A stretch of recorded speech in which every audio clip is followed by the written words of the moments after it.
So if you're listening to these chapters in order, chapter 5 might have been a little bit more sciencey than you signed up for when you took Introduction to Astronomy. But chapter 5 was important to set the stage for some other things we're going to talk about. Remember, we talked about different forms of electromagnetic radiation. We talked about the atom. Then we talked about spectra that kind of give fingerprints of elements. Then we talked about, not necessarily in this order, but we talked about how we can gauge the temperature of an object looking at their continuous spectrum. And let's see, oh yes, we talked about telescopes, but now we're going to kind of change gears a little bit and talk about the formation of our solar system. Chapter 6, chapter 7 and 8 talk about the planets. So there you go. So before, and I think we kind of did this earlier, but I want to take one more kind of stab at just looking at our solar system in general. And before we talk about the solar system, what all the evidence says, how our solar system came to be. So our system consists of a star, the sun, capital S, and we have, we'll be talking more about this, but I kind of want to emphasize, we have 4 kind of rocky planets, okay? Here's the 4 rocky planets, okay? Mercury, Venus, Earth, Mars, and then we have the gaseous planets, the giant gaseous planets, Jupiter, Saturn, Uranus, and Neptune. Okay, so these guys right here are giant gaseous planets, and you're going to see me call them Jovian planets. Okay, and these guys are rocky, and basically they're referred to as terrestrial planets. Okay, so as we approach coming up with a reason or a mechanism by which, or a chain of events by which our solar system came to be, we're going to have to kind of look at it scientifically. Our theory, remember, we're going to call it the nebular theory, is not just a guess. It's not a hypothesis. Actually, it is all evidence points to it being true. The nebular theory, how our solar system came to be. So one of the things this slide is kind of pointing out is actually, if we were to step out relative distances between our sun and the planets, we would have to step pretty far. Honestly, though, the rocky or the terrestrial planets, the inner planets, are relatively close. Once you get out to Jupiter, Saturn, Uranus, Neptune, okay, and Pluto and Eris, remember, are called dwarf planets, okay? Those are even farther, and that's kind of what this figure is showing. Okay, so I have a slide kind of talking you through what's in our solar system. What do we need to account for the formation of? And we have a chapter just on the sun. I think it's in Unit 3 coming up. But just a little bit, kind of a precursor to what we're going to talk about later. The sun, honestly, is a star, right? And it is creating its own energy, and it is creating a lot of energy. So it is converting a lot of its mass. 4 million tons of mass each second go into energy, according to Einstein's. The amount of energy that is produced is equal to the mass that's converted, 4 million tons, times the speed of light squared. So you can do the math there, and that's a lot of energy. So all stars are doing that in their core if they're alive, if they're active. Actually, our star, the sun, is the simplest type of what we call nuclear fusion in its core. It's just got hydrogen going to form helium. So that's our sun. Beautiful. And of course, these are sunspots that Galileo saw. Okay. And hopefully in the lab this fall, we'll see sunspots. Okay, so the first of the rocky planets, the first of the terrestrial planets, is Mercury. And doesn't Mercury look like the moon? I mean, the surface of Mercury looks all pocked with craters. It just reminds me, it's gray. Okay, Mercury's pretty small, and Mercury rotates very slowly. Okay, very slow rotation.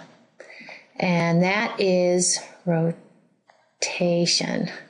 Okay, and the fact that it rotates so slowly, if this is the sun and this is Mercury rotating, actually the daytime side of Mercury is really hot, but the nighttime side of Mercury is really cool because it rotates so slowly and it doesn't really have an atmosphere, much of an atmosphere at all. So the daytime side runs about 425 degrees Celsius. The nighttime side, negative 70 degrees Celsius. Okay, that's one of the striking features about Mercury, other than looking like the moon.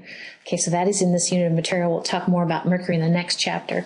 The other thing we'll mention is that, and actually I'll give you a kind of a cliffhanger. No, steep cliffs, actually they're called scarps, and we think that on Mercury, these kind of little jags were formed when Mercury was cooling. All right, Venus, we can't, unlike Mercury, we really, when we look at Venus, if we had a satellite in orbit about Venus, we wouldn't see Venus's surface per se. We have mapped Venus's surface, but we have to basically see through its clouds by using this sort of radar. So its clouds are significant for Venus, and the clouds actually create this crazy sort of greenhouse effect that basically any or energy in general that land on Venus is trapped via the greenhouse effect, or much of it anyway. And so the daytime and the nighttime temperature is similar, okay? And Venus runs about 470 degrees Celsius. So then we have Earth, which as far as we know, this is the only place with life. And it has life abundant. If you think about it, it's just amazing. Small life, big life. Okay. We actually have flowing water. Water, as you know, can be an ice cube, and water can also be liquid, and water can also be a vapor. And so we have water here at these temperatures and these pressures actually of solid, liquid, and gas. That's kind of unique to other planets. We are thinking that Mars definitely had flowing water at one time. Not seeing that so much now. So Earth, it's beautiful, a beautiful blue ball, right? One of the things, and I'll put a little question mark over the moon, okay, one of the things that's striking about the Earth is the Earth has a beautiful little moon. Okay, actually a beautiful big moon relative to our size. Well, when we talk about the formation of our solar system, we have to account for that. I was going to say something else. Oh, maybe that's it. Okay, so beautiful blue marble. Then we have Mars, and Mars has, this is a cool image, this figure from your textbook. Can you see that, can you see that big crater there? Okay, that actually is, I'm drawing a blank right now, but Valles Marineris. Okay, it's like a valley, mariner as in mariners to sea, but mariner spacecraft. Valles Marineris is basically bigger than the Grand Canyon, kind of near the equator of Mars. Mars is a hot spot. I heard somebody describe it recently as it's like a traffic jam on Mars. As of, last week, this is fall 2014, there were 2 spacecraft that are one from India. Actually, that one came right after Maven. Okay, recently there are 2 spacecraft orbiting Mars. You can see this little guy over here. Okay, the latest rover is Opportunity, and before Opportunity we had Spirit and I can't think of the other one. The other one's still roving around. So it's a busy spot. We still haven't found life, but we are looking. So I know one of the things I wanted to say. So that's the last of the terrestrial planets. The thing about moons, okay, I mentioned that Earth has this uncharacteristic, like, beautiful moon. We do. And actually Mercury and Venus, no moon.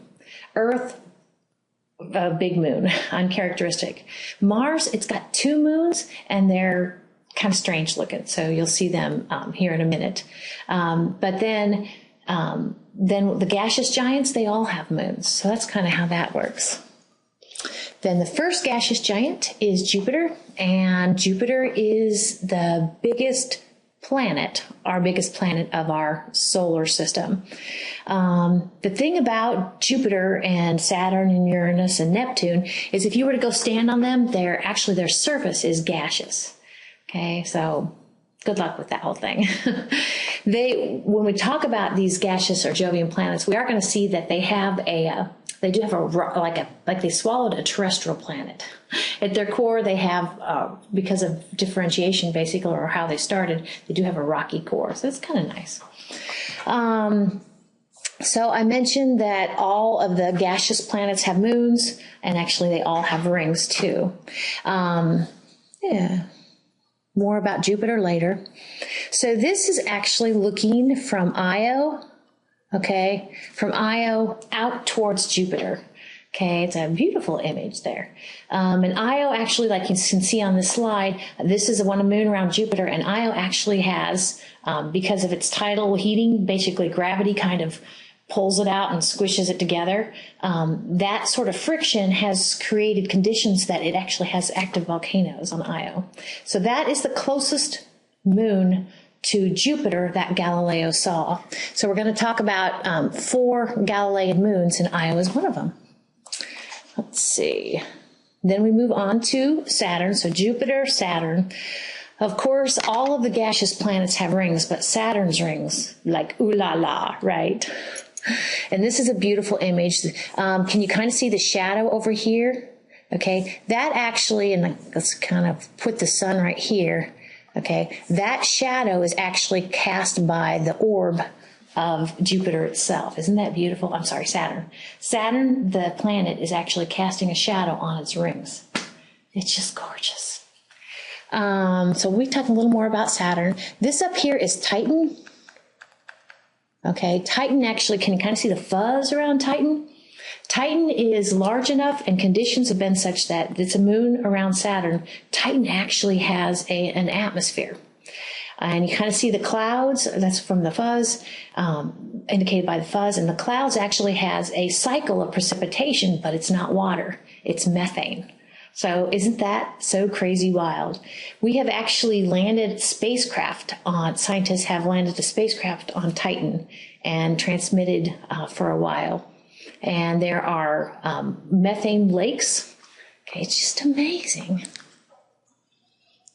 So when we look at those rings of Saturn, you know, they are not like a solid, like, okay, they may look solid, kind of like a disk, but actually it's made up of tiny particles. Not tiny particles, kind of rock sort of particles. And these particles are very reflective because they actually are rock and ice-coated rock.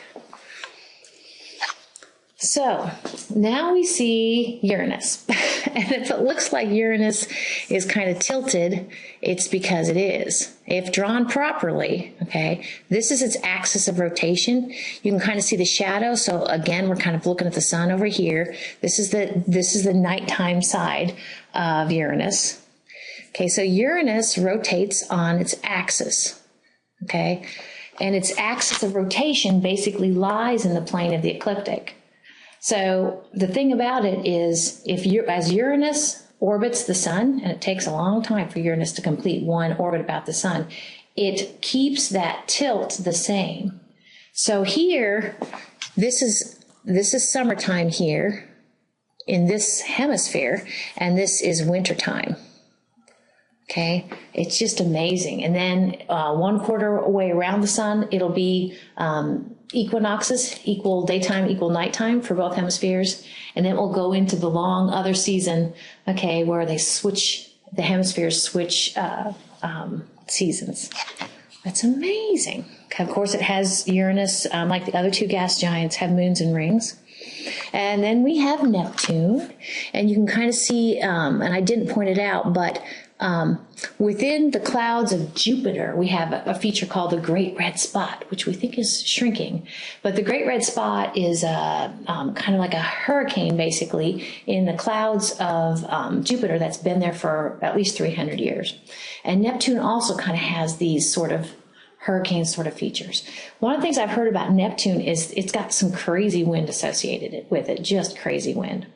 Now, one of the things, if you're like me, I like, when I try to remember names, if names sound too familiar, I kind of struggle a little bit. But remember, Titan was a moon around Saturn, and Triton, we're going to see, actually looks like a little cantaloupe on one side. Triton is one of Neptune's moons. And then we have Pluto, actually kind of Pluto and Eris. I think I told you the story earlier that Eris was an object that basically got Pluto demoted. It's kind of like, nah, nah, nah, nah, nah. So they found Eris kind of out in a region, and I have a slide coming up here in a minute, called the Kuiper Belt. And basically then Pluto, we either demote Pluto or we